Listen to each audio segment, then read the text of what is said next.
Sobat-sobat TRJ, selamat pagi semuanya. Hari ini pagi yang cerah di Balikpapan dan kami akan kembali membahas mengenai performa dan kinerja PT Transcon Jaya Tbk selama kuartal pertama di tahun 2022, artinya dari bulan Januari sampai bulan Maret lalu. Dan hari ini juga spesial seperti episode-episode sebelumnya, kami akan menghadirkan dua narasumber muda yang bersemangat. Hari ini hadir bersama kita Mbak Endang dan Mbak Meita. Hai Mbak Endang dan Mbak Meita, gimana? Sehat semuanya? Sehat, wah senang sekali nih kita kembali bertemu dengan narasumber-narasumber muda. Oke, untuk membuka pembicaraan kita pada hari ini, mungkin Mbak Endang boleh perkenalan diri dulu nih ke sobat-sobat TRJ. Halo Sobat TRJ, perkenalkan saya Endang Simangunseng. Saya sebagai Head Corporate Planning and Analyst di Transcon sendiri, saya sudah kurang lebih setahun. Oke, Mbak Meita juga boleh nih perkenalkan dirinya kepada sobat-sobat TRJA. Nah, halo Sobat TRJA, perkenalkan saya Meita Sesa di PT Transcon Jaya Tbk sebagai Head Reporting dan saya sudah bekerja kurang lebih 1 tahun. Wah, ternyata durasi pekerjaannya belum begitu lama, namun jenjang karir yang diberikan oleh PT Transcon Jaya Tbk ini juga sangat menjanjikan ya, sehingga teman-teman yang muda dan bersemangat yang sudah hadir pada hari ini sudah menduduki jabatan yang cukup baik ya. Oke, teman-teman semua, hari ini kita akan langsung saja nih membahas performa dan kinerja PT Transcon Jaya Tbk di kuartal pertama tahun 2022. Pertama saya mau nanya Mbak Endang nih, Mbak Endang gimana nih? Boleh nggak disampaikan kepada sobat-sobat TRJA seperti apa sih performa TRJA selama tahun 2022 di kuartal pertama dari sisi rencana bisnis yang terrealisasi dan proyeksinya? Wah, menarik sekali Mbak Geraldine. Jadi berdasarkan laporan Q1, laporan keuangan yang telah dipublish, TRJA mencatatkan pendapatan sebesar 110 OM dan angka tersebut sudah melebihi target yang akan dicapai untuk tahun 2022. Dari jumlah pendapatan yang telah dirilis itu menandakan bahwa kinerja PT Transcon Jaya di tahun 2022 khususnya di kuartal pertama sudah melebihi target. Wah, keren banget nih ya, ternyata berdasarkan dari sisi pendapatan yang diproyeksikan, PT Transcon Jaya Tbk ini sudah berhasil mencatatkan lebih ya dari target yang diproyeksikan. Oke, berkesinambungan nih pertanyaannya untuk Mbak Meita. Kalau dari sisi posisi keuangan atau laporan akuntansinya, mungkin Mbak Meita bisa sampaikan seperti apa sih kinerja dan performa PT Transcon Jaya Tbk? Ya, seperti yang disampaikan Mbak Endang ya, kalau laporan keuangan kuartal 1 tahun 2022 telah dirilis di IDX dan juga di website PT Transcon Jaya Tbk. Nah, sobat-sobat TRJ di situ bisa melihat ya dari net profit atau labanya sendiri tahun 2022 ini naik sebanyak 32% berdasarkan year on year.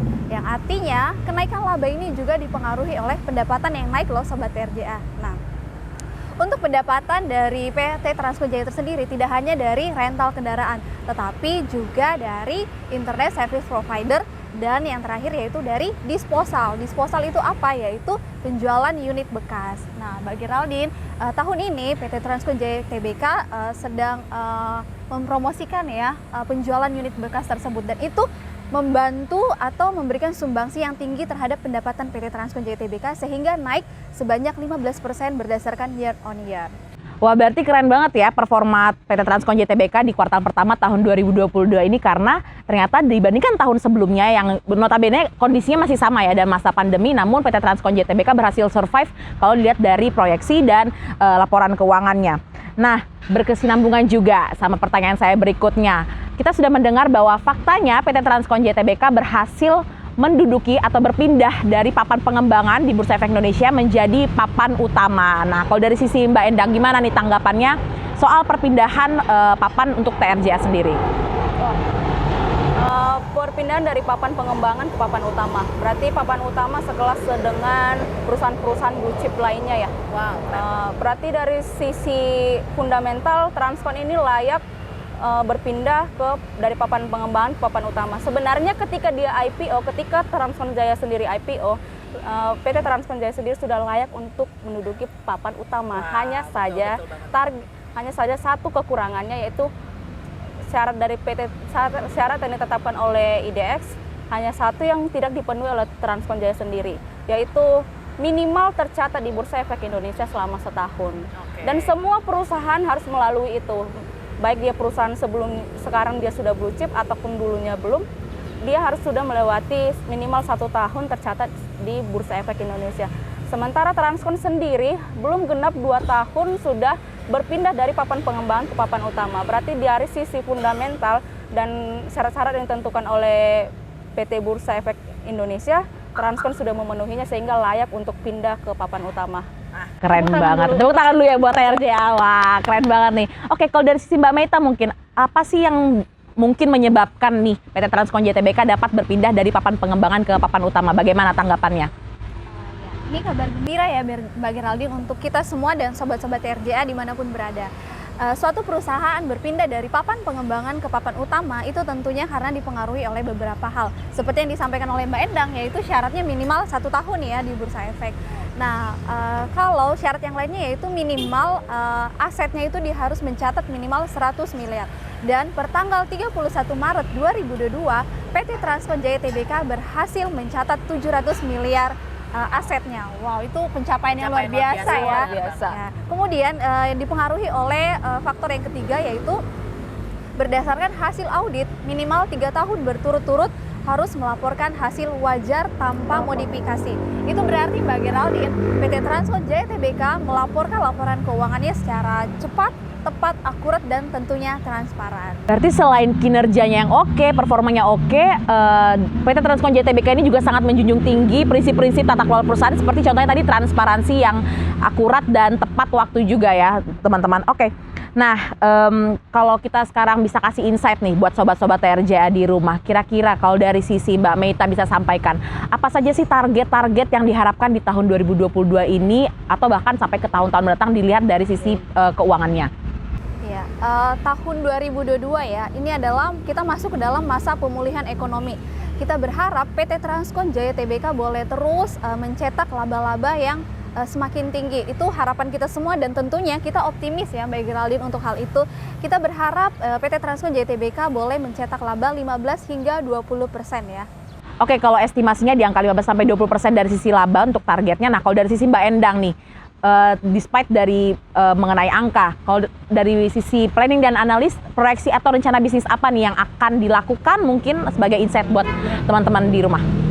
Jadi saat ini PT Transkon Jaya tidak berpikir hanya akan meningkatkan pendapatan dari sisi bidang usaha yang ada saat ini.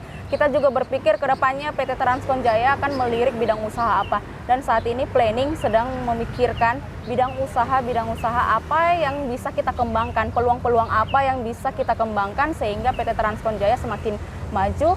Dan buktinya yang sudah terrealisasi sendiri, teman-teman bisa lihat bahwa di bulan Februari PT Transkon Jaya telah melakukan RUPSLB untuk pendirian 2 anak perusahaan yaitu PT Borneo Sentana Gemilang dan PT Multinet Perkasa Indonesia yang bergerak di bidang perdagangan perangkat komputer, dan PT Borneo Sentana Gemilang sebagai perusahaan yang berdiri di bidang outsourcing. Sehingga dari sisi itu kita lihat bahwa PT Transkon Jaya tidak hanya fokus di rental tetapi juga akan menjajaki bidang-bidang usaha lainnya yang pastinya bertujuan untuk mengembangkan perusahaan ke arah yang lebih besar lagi. Itu Mbak Geraldine. Wah, keren banget nih, berarti ekspansif, kemudian dari sisi keuangannya juga targetnya cukup oke. Berarti bisa nggak nih ya disampaikan apakah saham TRJA ini layak untuk dikoleksi? Mungkin Mbak Endang boleh jawab duluan nih. Jadi menarik sekali ya Mbak Geraldine pembahasan hari ini. Dari pembahasan pertama, kedua, ketiga itu relate dengan pertanyaan Mbak Geraldine yang terakhir, apakah saham TRJA ini layak untuk dikoleksi? Jawaban saya pastinya sangat layak untuk dikoleksi mengingat target-target yang telah dicapai, pendapatan di kuartal pertama saja sudah mencapai target, dan ekspansi serta kegiatan-kegiatan yang akan berdampak dengan PT Transkon Jaya untuk tahun 2022 bahkan untuk tahun berikut-berikutnya. Jadi dari sisi planning menyimpulkan bahwa saham TRJA dapat dan pantas untuk dikoleksi. Dari sisi planning layak dikoleksi. Kalau dari sisi Mbak Meita gimana melihatnya? Apakah layak dikoleksi? Ya, tentunya layak dikoleksi ya Mbak Geraldine. Nah, sobat-sobat TRJA, kenapa sih saham TRJA ini layak untuk dikoleksi? Karena kalau kita melihat dari earning per share atau laba yang dihasilkan dari lembar saham itu sendiri, itu mengalami peningkatan berdasarkan year on year. Nah, jadi sobat-sobat TRJA kalau udah mengkoleksi saham TRJA tentunya menginginkan laba dong ya kan Mbak Geraldine. Nah, sobat TRJA, bulan Juni ini, tanggal 30 Juni, PT Transkon Jaya Tbk akan melaksanakan RUPSLB dan di dalamnya ada pembagian dividen. Nah, untuk sobat-sobat TRJA yang belum mengoleksi, kalian boleh mengoleksinya lagi karena Kalau kita menghitung berdasarkan harga saham itu sendiri, harga saham PT Transcon JTBK masih tergolong murah ya dibandingkan perusahaan yang lainnya. Jadi sangat layak untuk kalian koleksi. Nah, sampai di sini dulu pembahasan kita mengenai kinerja performa PT Transcon JTBK di kuartal pertama tahun 2022.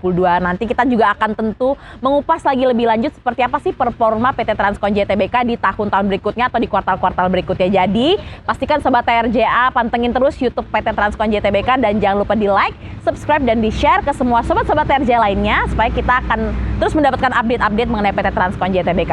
Kalau begitu sampai di sini dulu. Sampai jumpa.